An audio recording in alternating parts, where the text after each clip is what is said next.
एक ठाकुर जी के परम भक्त थे त्रिपुरदास, बहुत अच्छा चरित्र है उनका। तो त्रिपुरदास जी जो थे श्रीनाथ जी की गगदल बना के भेजते थे। गगदल जानते हैं? कंबल, सर्दियों में जो ठाकुर जी धारण करते हैं। किसी ने श्रीनाथ जी के दर्शन किए हो, शीतकाल में दर्शन करना, ठाकुर जी का मुखमंडल दिखाई देता, बाकी सब ऐसे पूरे ढके रहते हैं, उसको गगदल बोलते हैं। तो त्रिपुरदास जी जो थे ये बहुत बड़े मंत्री थे, इनके पास मंत्री पद पर थे तो खूब धन आता था। तो ये बढ़िया सोने की जड़ाऊ, चांदी की जड़ाऊ, बढ़िया गगदल भेजते थे ठाकुर जी को। किसी ने जाके बादशाह से शिकायत कर दी, बोले त्रिपुरदास जी आपके खजाने के सारे पैसा लगा के गगदल बना के श्रीनाथ जी को भेज देते हैं। तो बादशाह ने इनको अपनी मंत्री पद से हटा दिया, और जैसे ये मंत्री पद से हटे कंगाली आ गई, गरीब हो गए। अब इनके पास इतना भी धन नहीं था कि गगदल खरीद के भेज सकें। तो एक लिखने वाली कलम थी इनके पास, वो कलम बेच दी जाकर के, तो उससे 1 रुपया मिला।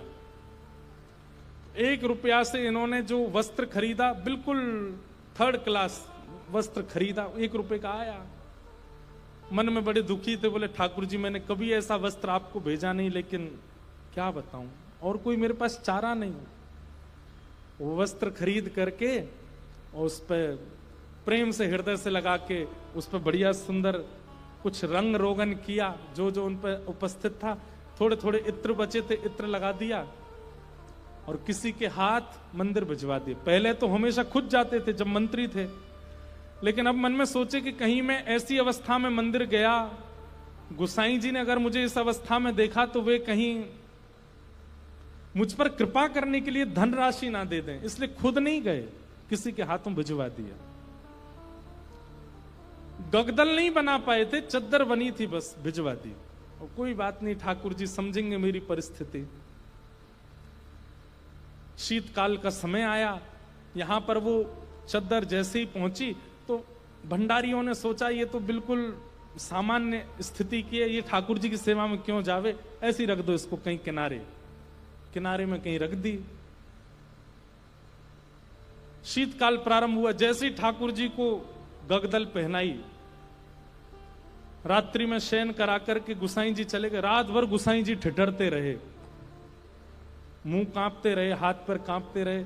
सुबह मंगला में जैसे ही दर्शन करने गए तो भीतर जाके जैसे ही ठाकुर जी को उठाया, ठाकुर जी के दांतों की आवाज आ रही थी, cut cut cut cut cut cut जोर से, और ठाकुर जी ठिठर रहे हैं जोर से। गुसाई जी बोले 5-5 गगदल पहना रखी हैं फिर भी ठिठर रहे हैं, अंगीठी जला के लाओ। अंगीठी जला करके ठाकुर जी के आगे हाथ सेक सेक के, कभी हाथ पे लगा मैं, कभी गालों पे लगा मैं, कभी गले पे लगा मैं। ठाकुर जी बोले जाड़ो लग रहा हो, बहुत जोड़ते जाड़ो लग रहा हो मुझे। गुसाई जी बोले जय जय। अंगीठी जला दी, 5-5 गगदल उड़ा दी, और गगदल लेके आओ। महाराज 10-10 गगदल, ठाकुर जी ढक गए पूरे रजाइयों में। 5-5 अंगीठी जला दी और ठाकुर जी हिल रहे हैं जोर से। और केवल नाटक कर रहे हो ऐसा नहीं, स्पर्श करने में बिल्कुल ऐसा लग रहा है जैसे मानो जैसे ठंडे पड़ गए हो ठाकुर जी। गुसाई जी तो इतनी चिंता में आ गए, क्या करें क्या करें क्या करें। अचानक गुसाई जी बोले 10-10 गगदल और 5-5 अंगीठी, फिर भी ठंडक नहीं जा रही, कोई लीला तो नहीं श्याम सुंदर की। ओहो, निश्चित ही किसी भक्त के द्वारा भेंट आई है और वो हमने पधराई नहीं है, इसीलिए ये सब हो रहा है। तुरंत गुसाई जी बोले किसी भक्त की भेंट आई थी क्या? क्या क्या भेंट आई बताओ। सब बताया, बोले ये भेंट आई है। पर एक बोला एक और आई है, वो पतली सी चद्दर आई है एक, उसका कपड़ा भी ऐसा हम भी नहीं पहने, वो रखी है किनारे। गुसाई जी बोले वही लेके आओ। लेकर के आए, सारे 10 के 10 गगदल हटाई, पतली सी बेकार से कपड़ा की वो चद्दर जैसे ही ठाकुर जी को उड़ाई, ठाकुर जी बोले पसीना आ गए मुंह, तो भैया मेरी सबरे जाड़ो चलोगो। अरे अंगीठी हटाओ, मुंह को बहुत जोर से गर्मी लग रही है। गुसाई जी बोले बलिहारी ठाकुर जी आपकी जय हो, आपको ना तो जाड़ा लगता है, ना भूख लगती है, ना प्यास लगती है, ना गर्मी लगती है। भक्त के द्वारा प्रस्तुत भाव स्वीकार करने के लिए सारे भाव प्रकट कर लेते हो। ऐसे हमारे ठाकुर जी। तो त्रिपुर दास की बेचारी की सामान्य सी चद्दर ओढ़ करके ठाकुर जी पसीना बहा रहे हैं अपने मुंह, इतनी जोर से गर्मी लगी आई मुंह। ऐसे हमारे ठाकुर जी। तो आप मत कीजिए, आप तो पवित्रता का भी ध्यान रखो, वर्णाश्रम धर्म का भी ध्यान रखो, सभ्यताओं का भी ध्यान रखो, वेद मर्यादाओं का भी पालन करो। ठाकुर जी को अवसर दीजिए। प्रेम आपका ऐसा हो कि ठाकुर जी नियम तोड़वाने की आज्ञा दें, अब श्रेष्ठता है। हरिराम व्यास जी जिन्होंने जुगल किशोर जी को प्रकट किया, ऐसे श्री हरिराम व्यास जी की बेटी का ब्याह था और अपनी बेटी के ब्याह में जितने ब्राह्मण आए, हरिराम व्यास जी अपनी बेटी के ब्याह से प्रसन्न नहीं थे। क्यों नहीं थे? कोई पिता अपने पुत्री के ब्याह से अप्रसन्न कैसे हो सकता है? लेकिन उनके मन में भाव था कि भाई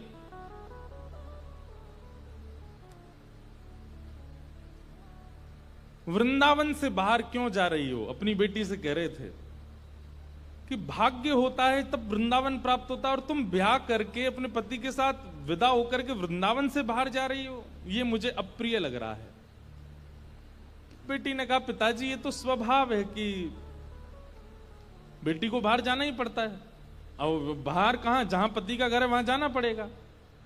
तो हरिराम व्यास जी बोले, तुम्हारे पास दो उपाय हैं। बोले क्या? या तो पति से कहो कि वृंदावन में घर बना ले, या फिर उसी से ब्याह करो जो वृंदावन में रहता हो। पुत्री बोली, पिताजी अब सब बातें हो चुकी हैं और हमें भी जिससे ब्याह हो रहा है वो हमको बड़ा प्रिय है, अब हो जाने दो ब्याह, ठीक है आते रहेंगे वृंदावन। तो इस बात से इतने नाराज हो गए हरिराम व्यास जी कि तुमको व्यक्ति विशेष प्रिय है।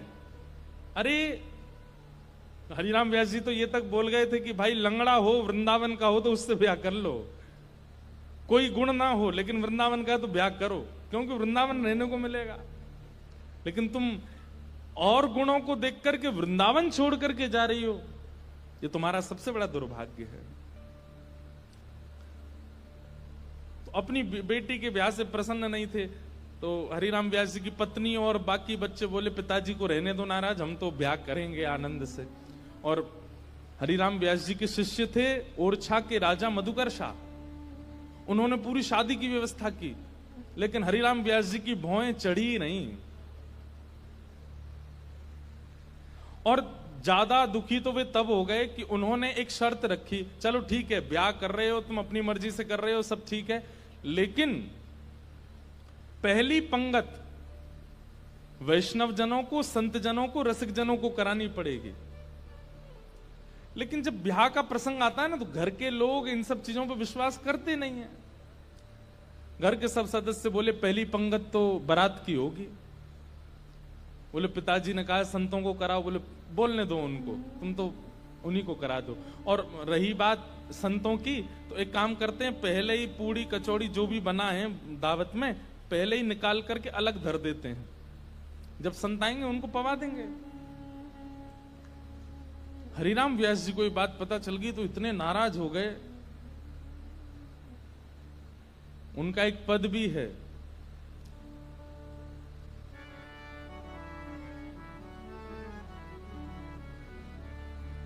संतन सौ अधिक समधी प्यारे।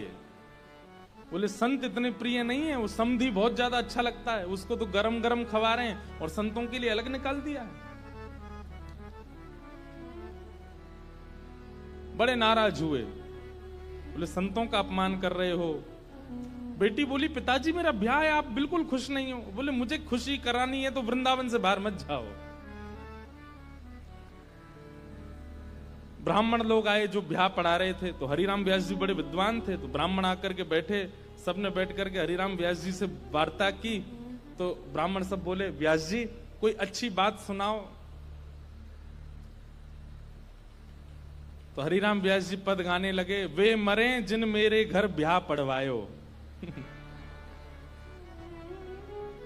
सारे ब्राह्मण बोले ऐसा मत कहो। भगवान बोले कि तुम भाग जाओ यहां से, या तो पुत्री को कहो कि वो वृंदावन छोड़ करके नहीं जाए, और यदि वो जाने का मन बना चुकी है तो वो सब मर जाएंगे जिन्होंने ब्याह पढ़ाया।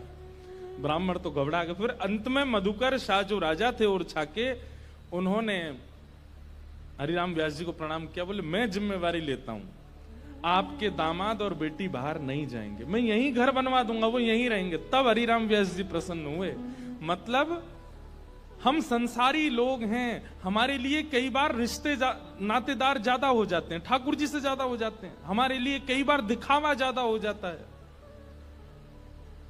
कई बार सब प्रदर्शन में हम लोग ज्यादा चले जाते हैं, हमारे लिए भक्ति भाव कहीं पीछे छूट जाता है। पर वृंदावन को भजने वाले के लिए ठाकुर जी प्रधान है और कुछ प्रधान नहीं है।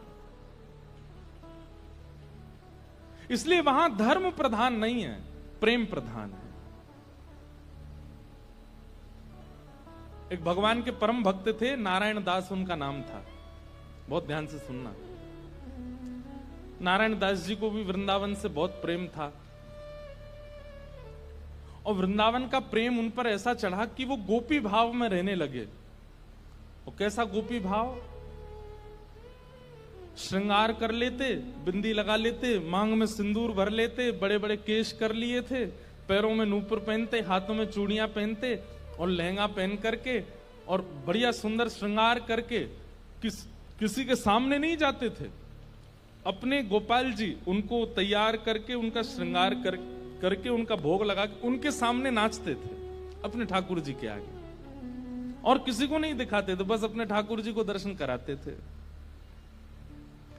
नाचते थे, गाते थे, रिझाते थे, और फिर नाचते नाचते फिर प्रसादी सिद्ध करते, प्रसादी सिद्ध करके फिर राजभोग करा देते, व्यारू करा देते, कलेऊ करा देते, ठाकुर जी के अष्टाम लीला करते, अष्टयाम भोग धराते। लेकिन नृत्य और गायन ये दो सेवा नहीं छोड़ते थे।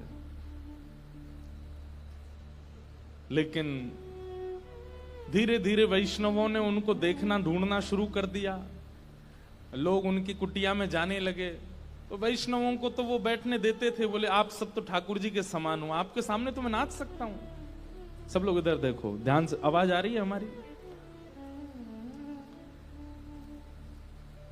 नृत्य कर रहे थे। नृत्य की ख्याति ऐसी हुई कि एक बार एक बहुत श्रेष्ठ नृत्य करने वाला व्यक्ति आया, और उसको किसी ने कहा कि भाई हमारे यहाँ एक साधु हैं, वो किसी के आगे नृत्य नहीं करते, ठाकुर जी का, एक बार उनके नृत्य देख लो आप। तो बहुत बड़े नृत्य करने वाले ने जब उनका नृत्य देखा तो वो बोला कि महाराज, मैं बड़े बड़े दरबारों में जाकर के नृत्य करता हूं, ऐसा नृत्य मैंने आज तक नहीं देखा। सब लोगों ने कहा बोले भैया ये ठाकुर जी के लिए नृत्य करते हैं। लेकिन उस नृत्य करने वाले ने किसी बादशाह को खबर करा दी कि वृंदावन में एक महात्मा है, और बोले वो गोपी बनकर के अपने ठाकुर जी के आगे नृत्य करते हैं और गाते हुए नृत्य करते हैं, ऐसा नृत्य मैंने आज तक नहीं देखा। बादशाह के तो मन में आ गई कि मुझे उनका नृत्य देखना है। और प्राचीन काल के राजाओं के मन में आ जाए और वो ना मिले तो वो तो मारने तक आतुर हो जाते थे। उन्होंने अपने सैनिकों को भेज करके कहा कि आपको नृत्य करने के लिए बादशाह ने बुलाया है, या तो चलिए, और अगर आप इनकार करोगे तो आपकी कुटिया जला देंगे, आपके ठाकुर जी छीन लेंगे, और फिर कभी नृत्य करने लायक बचोगे नहीं। ऐसी स्थिति पड़ गई। रोने लगे अपने ठाकुर जी के आगे, बोले नाथ मेरा नृत्य किसी और को रिझाने के लिए नहीं है, ये मैं कैसी स्थिति में आपने डाल दिया हूं। अगर जाता हूं तो मेरा नृत्य, मैं नृत्य को प्रसाद के रूप में प्रस्तुत करता हूं, वो झूठा हो जाएगा। कोई और अगर उसका आस्वादन करेगा तो वो फिर उच्छिष्ट हो जाएगा, और उच्छिष्ट वस्तु आपको कैसे पधराऊंगा दोबारा। और यदि नहीं जाता हूं तो कुटिया जला देंगे, आपको छीन लेंगे, राजा है ताकतवर है, उसके आगे मेरी चलेगी नहीं। रात भर रोते रहे अपने ठाकुर जी के आगे। इतने में ठाकुर जी स्वप्न में प्रकट हो गए। और स्वप्न में प्रकट होकर के ठाकुर जी बोले, तुमको वहां नृत्य करने में दिक्कत क्या है? बोले, मैं आपके सामने नृत्य करता हूं बस। तो बोले, हमको ले चलो, हमें वहां बैठा देना, हमें देखते देखते नाच लेना, राजा को भूल जाना। तब वो कहते हैं, बोले कि महाराज वो स्थान आपके लायक नहीं है, वो राजा है, वो मांस भी खाता है, मदिरा भी पीता है, ना जाने कैसे कैसे उसके आचरण है, उसका स्थान कैसा है, वहां पर नृत्यांगनाएं आती हैं, ना जाने कैसे कैसे वहां पर व्यवहार होते हैं, वहां मैं अपने ठाकुर जी को लेके नहीं जाऊंगा। ये वैष्णव का स्वरूप होता है, वो अपने ठाकुर जी के आगे प्रदर्शन को आगे नहीं करता, वो अपने ठाकुर जी की सेवा के आगे एक बार को बड़े से बड़े उत्सवों का त्याग कर देगा, बड़े से बड़े उपाधियों का त्याग कर देगा, लेकिन अपने ठाकुर जी को ऐसे ही कहीं बेक नहीं देता है। बोले, ये तो नहीं चलेगा, आपको लेके तो नहीं जाऊंगा मैं। तब भगवान बोले, तो फिर नहीं जाओगे तो ये लोग तुम्हारे कुटिया उजाड़ देंगे। तो फिर वो बोला, आप इतना भी नहीं कर सकते तो फिर काय बात के भगवान, आज तक मैंने आपसे कुछ नहीं मांगा, लेकिन इसका समाधान बताओ मैं कैसे करूं। तब भगवान बोले, देखो तुमने अपनी गली में तुलसी की माला पहनी है और ये तुलसी मेरा ही स्वरूप है, तो तुम मुझे तो नहीं ले जाओगे, लेकिन ये तुलसी माला तो पहन के जाओगे। इनको तुम एक सिंहासन पर पधरा देना और इनको मेरा ही रूप मान करके, मुझे अनुभव करके, मेरा आभास करके तुम वहां नृत्य कर देना। नृत्य भी हो जाएगा, मेरे सन्मुख भी हो जाएगा और तुम्हारा बात भी बनी रहेगी। नारायण दास जी बोले, भगवान पक्का ना ये तुलसी आपका ही? बोले, पक्का 110% मेरा ही स्वरूप है, जाओ।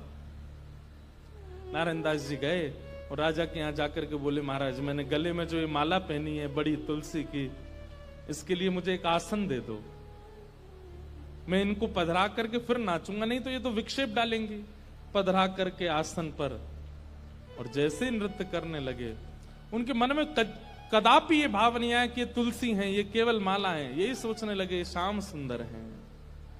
श्याम सुंदर विचार करके जब घूमने लगे नृत्य करते करते, तो हर घूमने के बाद एक बार देखते, और जब द्रुत गति से घूमने लगे, चक्र लेने लगे, लेते लेते लेते उनको वहां तुलसी नहीं, साक्षात सचल त्रिभंग लली श्याम सुंदर दिखने लगे। आज तक अपनी कुटिया में नृत्य किया था तो कभी ठाकुर जी ऐसे प्रत्यक्ष प्रकट नहीं हुए, लेकिन आज उस दरबार में ठाकुर जी प्रत्यक्ष प्रकट हो गए। क्यों? उनकी भावना से रीझ करके ठाकुर जी प्रकट हो गए, और जैसे ही ठाकुर जी प्रकट हुए, वो चक्र लेते लेते लेते लेते लेते वहीं उन्होंने प्राण त्याग दिए और ठाकुर जी में विलीन हो गए। नारायण दास कहने का अभिप्राय क्या? वृंदावनियों को और वृंदावन भजने वालों को कई बार व्यवहार प्रधान नहीं होता, उनके लिए धर्म प्रधान नहीं है, उनके लिए अर्थ प्रधान नहीं है, उनके लिए काम प्रधान नहीं है, उनके लिए मोक्ष भी प्रधान नहीं है, उनके लिए केवल प्रेम प्रधान है। हमारे आप लोग जाएंगे तो आप क्या कहेंगे, कहां जा रहे हो? बोले, बरसाने जा रहे हैं, राधा रानी का दर्शन करने। लेकिन अगर कोर ब्रजवासी से पूछोगे कहां जा रहे हो, बोले बरसानो जा रहे हैं लाडली जी को दर्शन करवे। क्या बोलेंगे? लाडली जी। क्यों? प्रेम प्रधान हो जाता है, वहां पर भगवत तत्व की बात नहीं करते। कोर वृंदावनवासी से पूछोगे, आपसे पूछे कहां जाओ, राधा रमन जी दर्शन करने जा रहे हैं, पर बिल्कुल वृंदावनवासी होगा तो बोलेगो श्री लालजू को दर्शन करवे जा रहे हैं। और एक और बात बताऊं, और ज्यादा उपासक वृंदावन के, वो क्या बोलेंगे? श्री जी को दर्शन करवे जा रहे हैं। श्री जी, हमारे वृंदावन में ठाकुर जी को भी श्री जी बोलते हैं, किशोरी जी को भी श्री जी, ठाकुर जी को भी श्री जी। श्री जी बोलते हैं तो समझो युगल का नाम बोला गया है, अकेली किशोरी जी नहीं है श्री जी। श्री जी माने ठाकुर जी और किशोरी जी दोनों। श्री माने राधा रानी और जी कौन है? बोले लाल जी, श्री जी। वृंदावन में प्रेम प्रधान है, धर्म अर्थ काम और मोक्ष नहीं है।